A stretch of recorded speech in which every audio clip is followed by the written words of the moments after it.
I think I messed up. Blackwood Manor was imposing, a relic of a bygone era.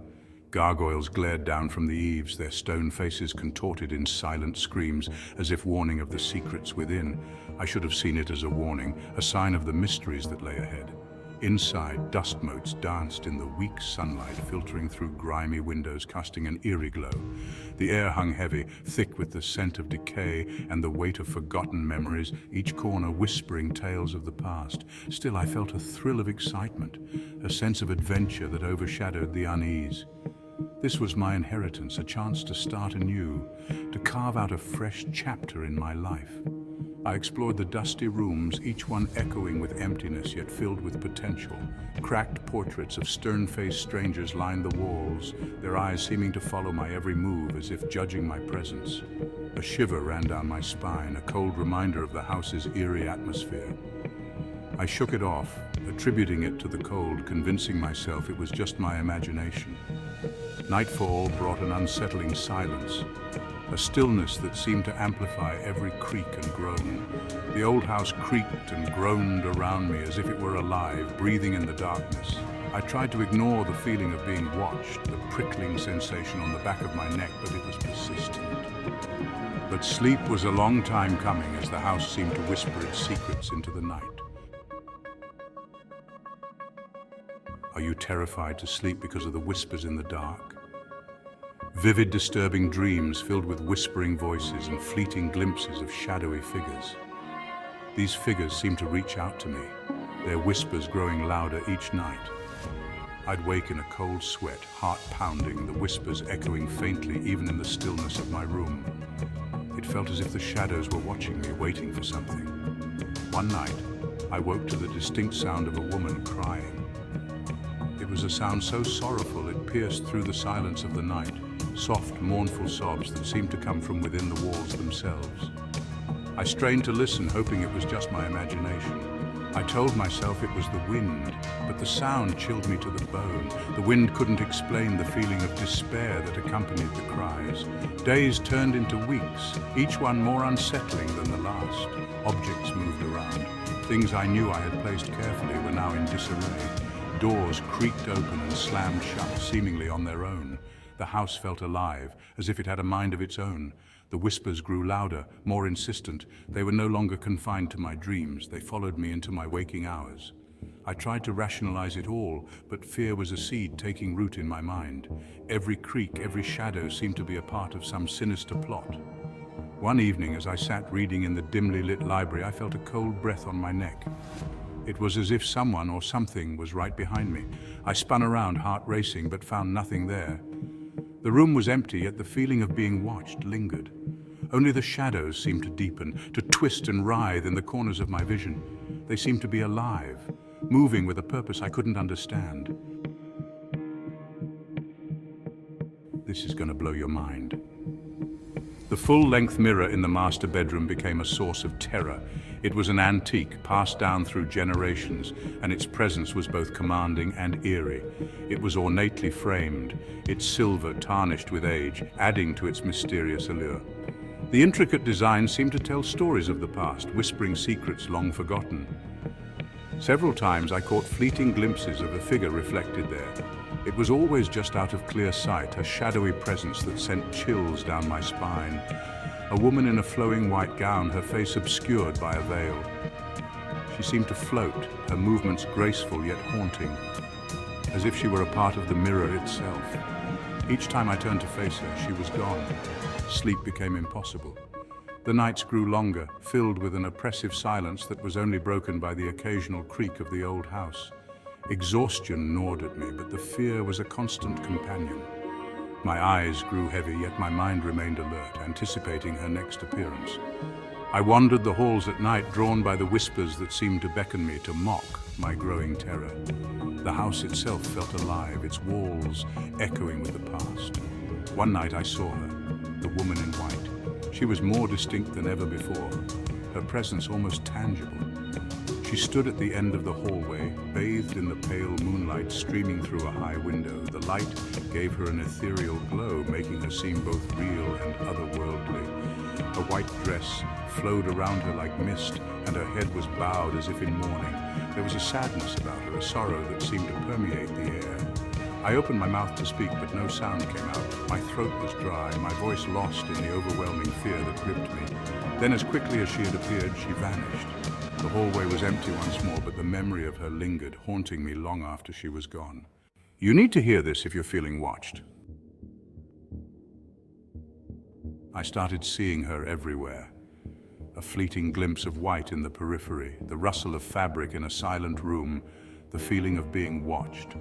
The whispers intensified, becoming a chorus of disembodied voices that seemed to swirl around me. The line between reality and nightmare blurred. I was trapped in a waking nightmare, haunted by something I couldn't see, couldn't understand.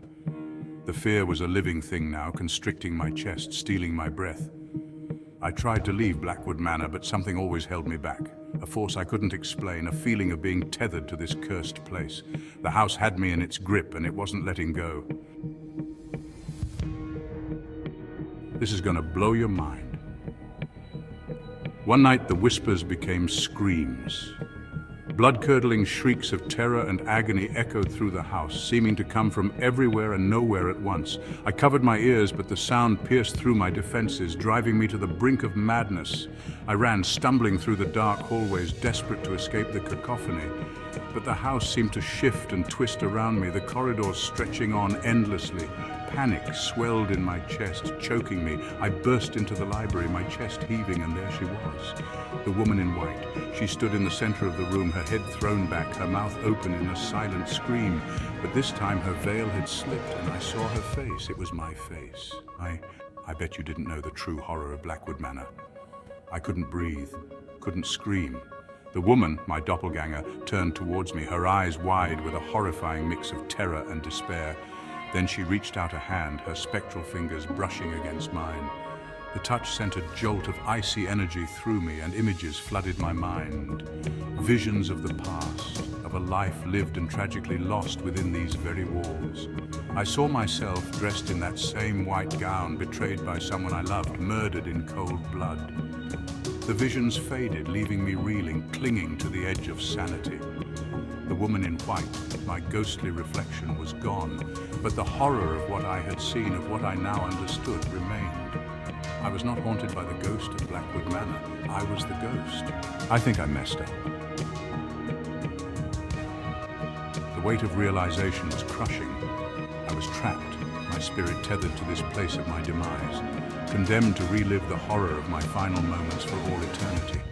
The fear I had felt before paled in comparison to the soul-crushing despair that now enveloped me. The house seemed to press in on me, the air thick with the weight of my own sorrow and rage. The whispers were constant now, a chorus of my own dying thoughts echoing around me. I was lost in a labyrinth of my own making, with no escape, no hope of peace.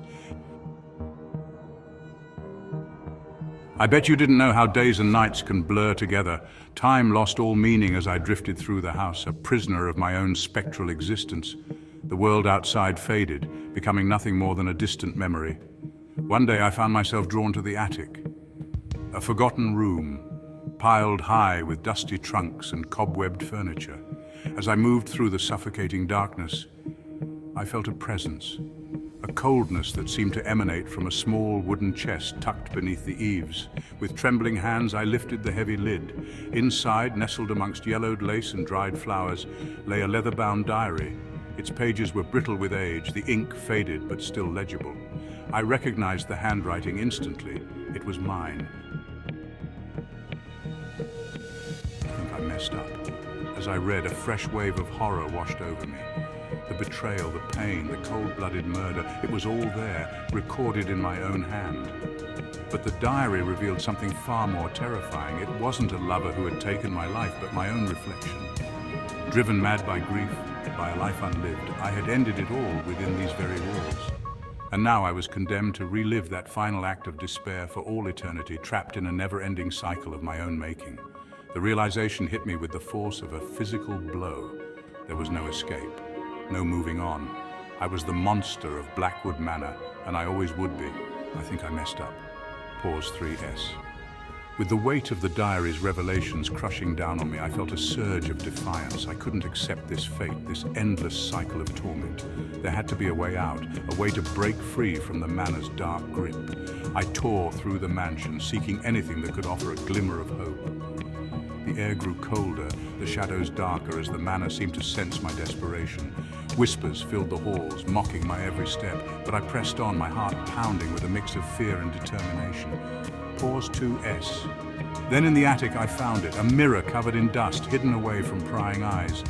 My reflection stared back at me, twisted and malevolent. This was the source, the gateway to my torment. Pause 2S. Steeling myself, I approached the mirror. The whispers grew louder, more insistent, as if the manor itself was trying to stop me. But I wouldn't be deterred. With a final, desperate cry, I smashed the mirror into pieces. Pause 3S. Silence. The oppressive weight lifted, the shadows receded. I felt a strange sense of peace, as if a heavy burden had been lifted from my soul. Had I done it? Had I finally broken free? Pause 3s. But as I turned to leave the attic, I caught a glimpse of movement in the shattered glass. My reflection, whole again, staring back at me with a knowing smile. The cycle was unbroken, the curse unlifted. Pause 2S. The manor had won, and I was still its prisoner, forever bound to the darkness of Blackwood Manor. Pause 3S. There was no final stand, no heroic escape, only the cold, hard truth. I was trapped forever. Pause 3S. The end. I bet you didn't know the townsfolk speak of Blackwood Manor in hushed tones, a place of unspeakable tragedy and lingering shadows. The once grand estate is now a decaying relic, its windows shattered, its halls empty. But the air around it is thick with a sense of unease, as if the manor itself is watching, waiting. Pause 2S. Those who dare to venture close report strange occurrences, whispers on the wind, fleeting shadows, and an overwhelming sense of dread. The story of my entrapment has become a cautionary tale, a warning to those who would seek to uncover the secrets of Blackwood Manor. Pause 2S. I remain a prisoner within its walls, my spirit bound to the place I once called home. The mirror, now shattered, still holds fragments of my soul, each piece a reminder of my failed attempt to break free. The manor's curse is unyielding, its grip tightening with each passing day. Pause 2S. But amidst the despair, there is a glimmer of hope. Perhaps one day someone will discover the key to breaking the cycle, to freeing the spirits trapped within. Until then, Blackwood Manor remains a place of darkness and sorrow, a monument to the power of the supernatural. Pause 2S. So if you ever find yourself near the old Blackwood estate, heed this warning, stay away. For the manor is always watching, always waiting, and its curse is eternal. Pause 3S. If you enjoyed this tale, don't forget to like and subscribe for more chilling stories. Pause 2S. The end.